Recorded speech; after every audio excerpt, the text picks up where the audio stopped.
IAS और PCS की प्रारंभिक परीक्षा से साक्षात्कार तक की तैयारी के लिए उचित संस्थान के चयन प्रक्रिया पर चलाए जा रहे 9 वीडियो की सीरीज के 9वें वीडियो को 2 भागों में बांटा गया था,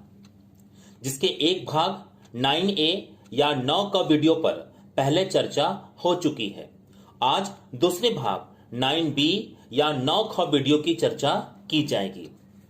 आज के वीडियो का विषय है आईएएस और पीसीएस की मुख्य परीक्षा के लिए उत्तर लेखन, जिसे हम इंग्लिश में आंसर राइटिंग बोल रहे हैं। उत्तर लेखन के अति महत्वपूर्ण विषय को लेकर उचित संस्थान के चयन पर चर्चा के अंतर्गत इस वीडियो में यह बताया गया है कि आईएएस और पीसीएस की परीक्षा में सफलता के लिए उत्तर लेखन इतना महत्वपूर्ण क्यों है। संस्थानों में इतने महत्वपूर्ण उत्तर लेखन के विषय को लेकर कैसी प्रक्रिया अपनाई जाती है, या संस्थानों की उत्तर लेखन को लेकर क्या स्थिति है। संस्थानों की इस स्थिति का विद्यार्थियों की भविष्य पर क्या प्रभाव पड़ता है, तथा अशोका सीसेट आईएएस संस्थान की रितेश सर यानी मेरे माध्यम से चलाई जा रही उत्तर लेखन की प्रक्रिया, जो कि कॉम्प्रिहेंसिव आंसर राइटिंग प्रोग्राम के अंतर्गत है, का वैज्ञानिक आधार क्या है, तथा कॉम्प्रिहेंसिव आंसर राइटिंग प्रोग्राम हमारे लिए कितना महत्वपूर्ण है। इस प्रोग्राम के अंतर्गत विकसित उत्तर लेखन की प्रक्रिया परीक्षा के उत्तर लेखन के मानकों से कितना संबंधित है, तथा जिन संस्थानों में हम अध्ययन कर रहे हैं वहां पर इस प्रोग्राम के अनुकूल ही उत्तर लेखन की प्रक्रिया का होना क्यों जरूरी है। तो चलिए अब अपने वीडियो की शुरुआत करते हैं।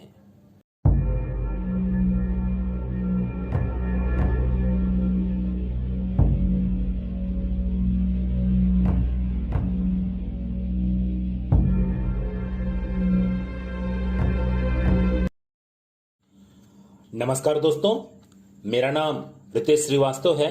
मैं संस्थान अशोका सीसेट आईएएस का एक वरिष्ठ शिक्षक, इसके साथ ही मैं इस संस्थान का निदेशक भी हूं। 9 वीडियो की श्रृंखला के इस 9वें वीडियो के 9ख या 9B वीडियो में हम एक अति महत्वपूर्ण विषय आईएएस और पीसीएस की परीक्षा में उत्तर लेखन की चर्चा करने वाले हैं। हालांकि इसके पहले वाले वीडियो की चर्चा में भी उत्तर लेखन के पक्ष को रखा गया था, लेकिन इसके महत्व के कारण इससे विस्तार से चर्चा करना जरूरी हो जाता है, ताकि आप अपने मार्गदर्शन के लिए सही संस्थान का चुनाव आसानी से कर पाएं। किसी भी संस्थान के अध्यापन में उत्तर लेखन, जिसे हम इंग्लिश में आंसर राइटिंग कहते हैं, को सबसे महत्वपूर्ण प्रक्रिया माना जाना चाहिए,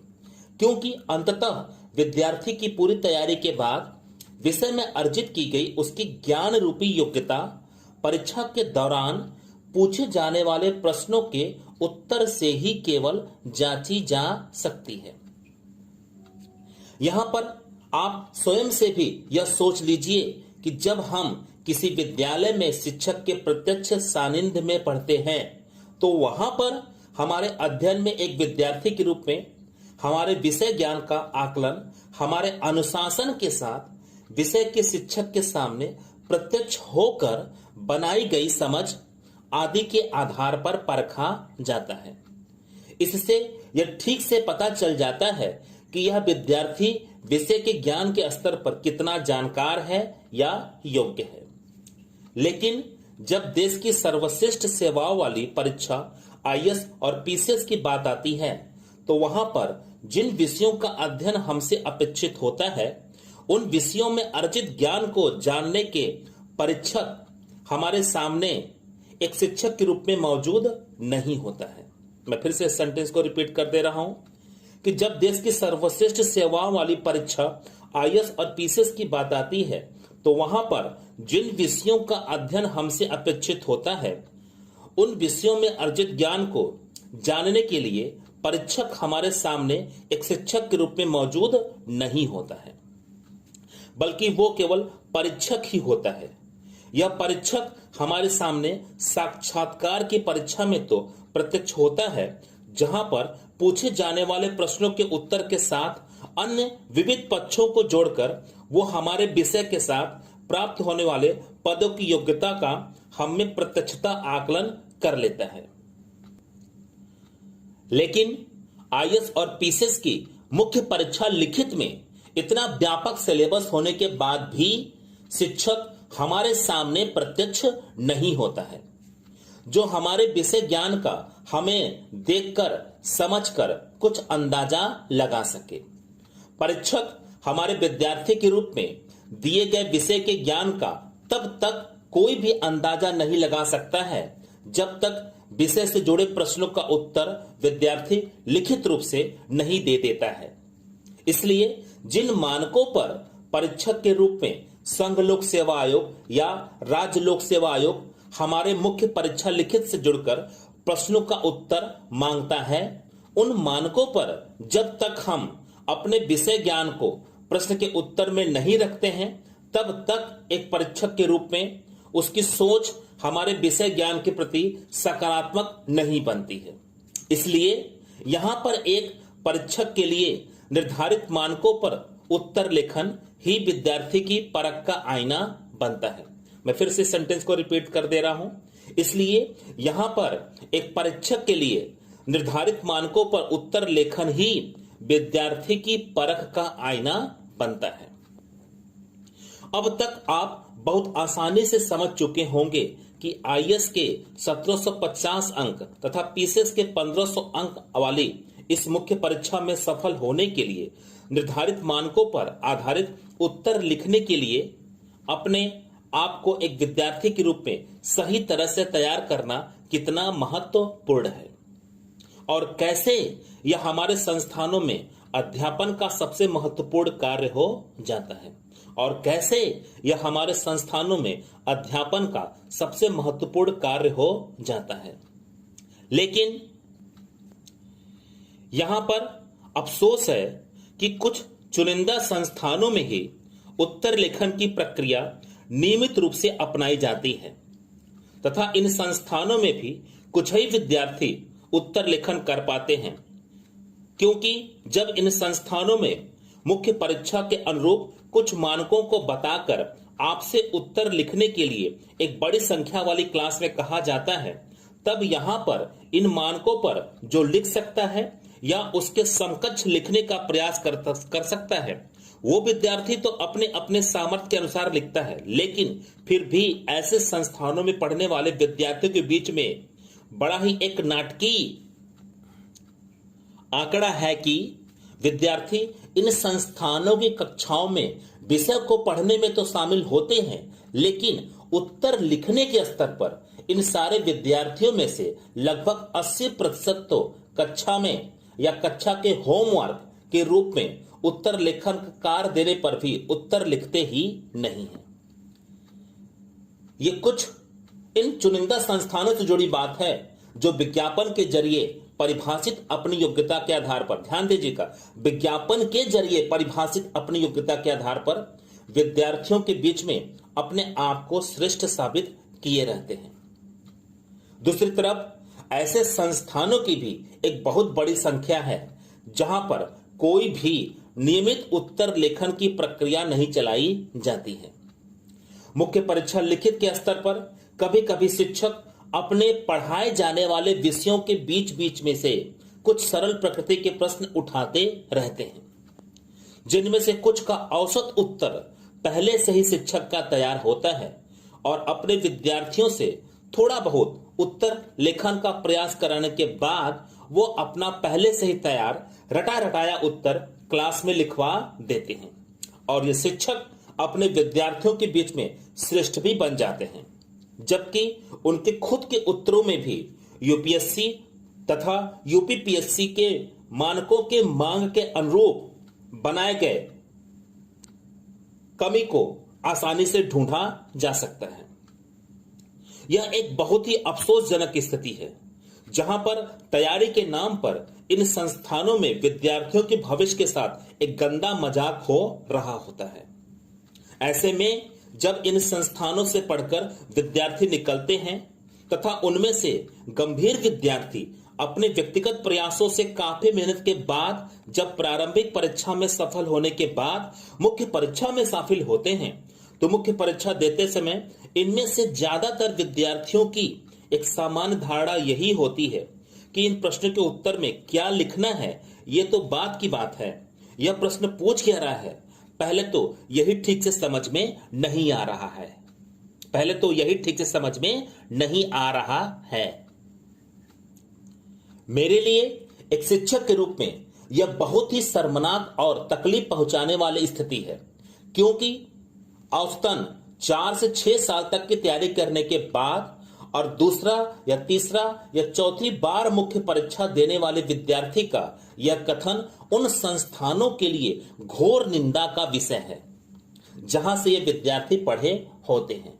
क्योंकि खुद अपने संस्थान में एक शिक्षक के रूप में मैं रितेश श्रीवास्तव अपनी कॉम्प्रिहेंसिव आंसर राइटिंग योजना के अंतर्गत सबसे पहले विद्यार्थी में प्रश्न की समझ बनाने का ही गुण या क्षमता विकसित करता हूं। इसके लिए मैंने एक फार्मूला इजाद किया है जो किसी भी विषय के शिक्षा के अध्ययन के मूल उद्देश्यों पर आधारित है। मैं फिर से सेंटेंस को रिपीट कर दे रहा हूं, यह फार्मूला किसी भी विषय के शिक्षा के अध्ययन के मूल उद्देश्यों पर आधारित है,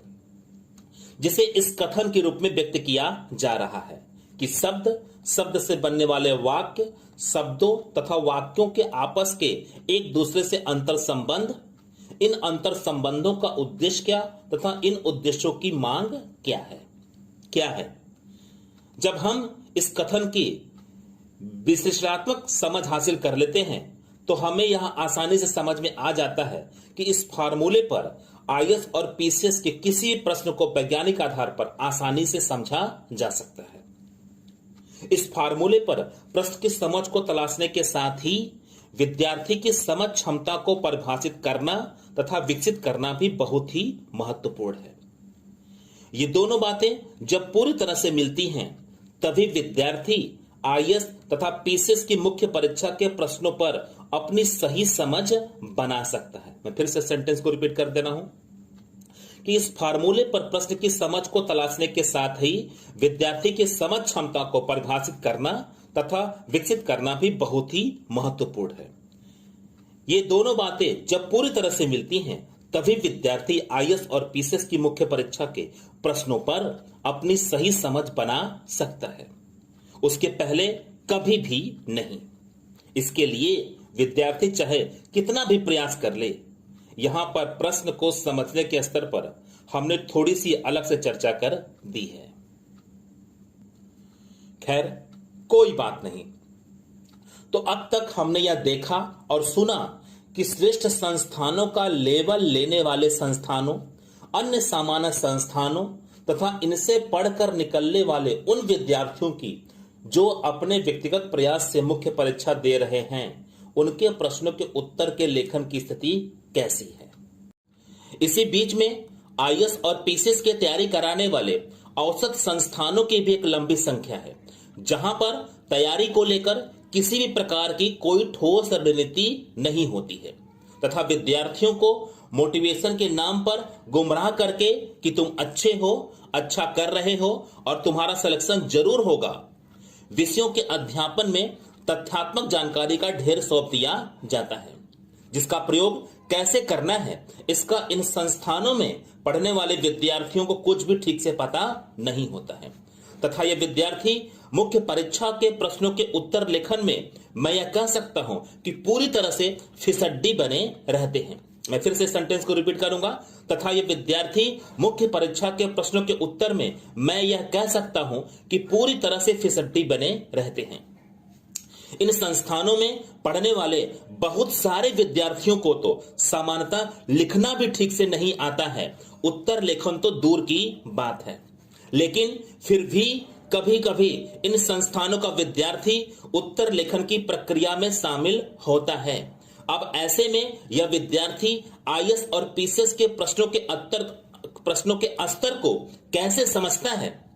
अब ऐसे में यह विद्यार्थी आईएएस और पीसीएस के प्रश्नों के स्तर को कैसे समझता है तथा उसके उत्तर में क्या लिखता है, इसका अंदाजा आसानी से लगाया जा सकता है। और कभी कभी तो तब अनर्थ सा लगने लगता है जब इन विद्यार्थियों की कॉपियां शिक्षक चेक करता है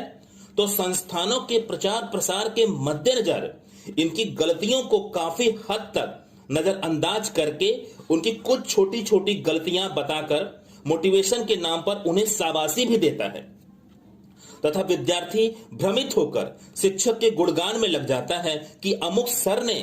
उसे मुख्य परीक्षा के प्रश्नों का उत्तर लिखना या लगभग लिखना जो उसे उचित लगे सिखा दिया है। यह एक घोर शर्मनाक स्थिति है और ऐसे शिक्षकों की अध्यापन प्रणाली पर हमें गहरा खेद है। यहां पर मैं यह दावे के साथ कहूंगा कि यह बहुत संभव है कि इन शिक्षकों को परीक्षा के मानकों के अनुरूप प्रश्नों के उत्तरों का कोई ठोस ज्ञान ठीक से नहीं होता है। यहां पर मैं यह दावे के साथ कहूंगा कि यह बहुत संभव है कि इन शिक्षकों को परीक्षा के मानकों के अनुरूप प्रश्नों के उत्तरों का कोई ठोस ज्ञान ठीक से नहीं होता है। सिविल सेवा की तैयारी कराने वाले संस्थानों में उत्तर लेखन जैसे अति महत्वपूर्ण कार्य को लेकर ऐसी अवस्था एक विद्यार्थी के रूप में हमारा भविष्य बर्बाद करने के लिए स्वयं में अकेले ही पर्याप्त है। इसलिए जब आप किसी संस्थान में अध्ययन के लिए जाएं तो वहां यह जरूर जानें कि यहां पर उत्तर लेखन की क्या योजना है। मैं इस सेंटेंस को फिर से रिपीट करूंगा क्योंकि ये बहुत ही महत्वपूर्ण सेंटेंस है। इसलिए जब आप किसी संस्थान में अध्ययन के लिए जाएं तो वहां यह जरूर जानें कि यहां पर उत्तर लेखन की क्या योजना है। यह योजना बिल्कुल स्पष्ट होनी चाहिए तथा संस्थान में उत्तर लेखन की प्रक्रिया नियमित रूप से प्रत्येक दिन जरूर चलनी चाहिए। मैं इस सेंटेंस को भी रिपीट करना चाहूंगा। यह योजना बिल्कुल स्पष्ट होनी चाहिए तथा संस्थान में उत्तर लेखन की प्रक्रिया नियमित रूप से प्रत्येक दिन जरूर चलनी चाहिए, क्योंकि यहां पर उत्तर लेखन में दो बातों का मूलतः अलग अलग विकास होना चाहिए। प्रथम, आप में एक विद्यार्थी के रूप में उत्तर लेखन के मानकों को जानने का विकास तथा दूसरा, इन मानकों पर उत्तर लेखन करने की विद्यार्थी की क्षमताओं का विकास तथा दूसरा, इन मानकों पर उत्तर लेखन करने की विद्यार्थी की क्षमताओं का विकास। आपके संस्थान अशोका सीसेट आईएएस में मेरे मार्गदर्शन में उत्तर लेखन नियमित रूप से चलने वाला विषय होता है, जिसमें मैं रितेश श्रीवास्तव अपने विद्यार्थियों को कॉम्प्रिहेंसिव आंसर राइटिंग प्रोग्राम के अंतर्गत उत्तर लेखन जैसी महत्वपूर्ण परीक्षा से जुड़ी आवश्यक योग्यता को धीरे धीरे आसानी से अपने विद्यार्थियों को प्राप्त करवा देता हूं, जिसमें मेरे क्लास के कुछ विद्यार्थी नहीं बल्कि सारे विद्यार्थी इस योजना के तहत एक समय के बाद परीक्षा के उत्तरों के मानकों को ठीक से जानकर उन पर नियमित रूप से अभ्यास कर अपने उत्तर को यूपीएससी और यूपीपीएससी की मांग के अनुरूप एक वैज्ञानिक उत्तर लेखन की दशा तक धीरे धीरे आसानी से पहुंचा लेते हैं। मैं इस पूरे सेंटेंस को फिर से रिपीट कर देना चाहता हूं, जिसमें मेरे क्लास के कुछ विद्यार्थी नहीं बल्कि सारे के सारे विद्यार्थी इस योजना के तहत एक समय के बाद परीक्षा के उत्तरों के मानकों को ठीक से जानकर उन पर नियमित रूप से अभ्यास कर अपने उत्तर को यूपीएससी की मांग के अनुरूप या यूपीपीएससी की मांग के अनुरूप एक वैज्ञानिक उत्तर लेखन की दशा तक धीरे धीरे आसानी से पहुंचा लेते हैं। संस्थान में इस योजना के अंतर्गत उत्तर लेखन का विकास विद्यार्थी में जिन प्रक्रियाओं पर क्रमशः किया जाता है उनमें से कुछ को यहां पर मैं उल्लिखित कर दे रहा हूं। लेकिन यह प्रक्रिया ऐसी क्यों है तथा इस पर विकास कैसे होगा, यह मेरे संस्थान के विद्यार्थियों को तो पता रहता है, लेकिन यहां पर यह स्पष्टीकरण संभव नहीं है। इस प्रक्रिया के अंतर्गत शामिल कुछ महत्वपूर्ण बिंदु इस प्रकार हैं। प्रश्न क्या होते हैं,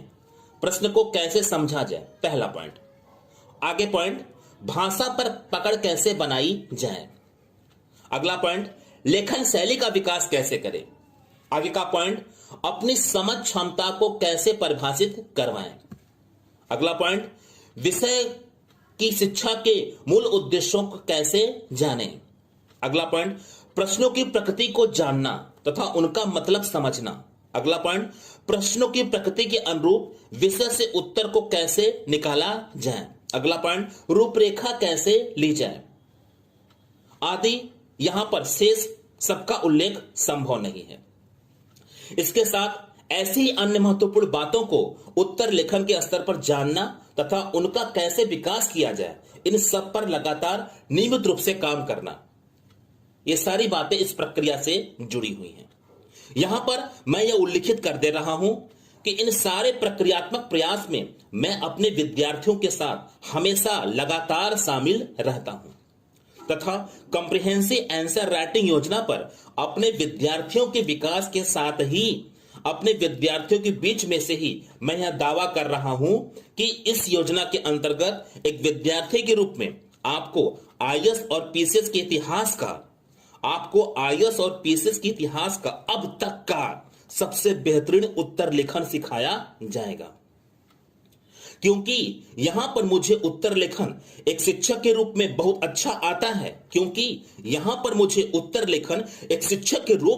अच्छा आता है। मैं बहुत अच्छा बोलता हूं, मैं बहुत अच्छा लिखता हूं, यह बात कतई महत्वपूर्ण नहीं है। महत्वपूर्ण केवल यह है कि यदि आप मेरे संस्थान में या मेरी ऑनलाइन कक्षाओं से नियमित रूप से जुड़े हैं तथा नियमित रूप से हमारी ऑनलाइन कक्षाओं में शामिल हैं तथा नियमित